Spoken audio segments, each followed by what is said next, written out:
процесот на артериосклероза е процес што тивко се одвива во долг период.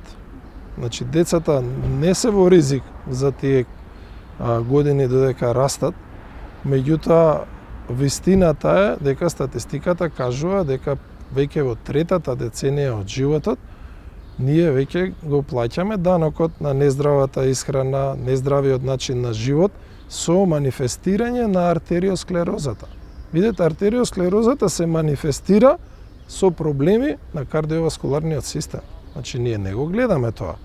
Стануваме свесни со појава на срцев удар, со појава на мозочен удар, со развивање на зголемен крвен притисок, појава на метаболни нарушувања, како што е диабетот, односно ќе констатираме сега одеднаш зголемени концентрации на шеќерот во крвта.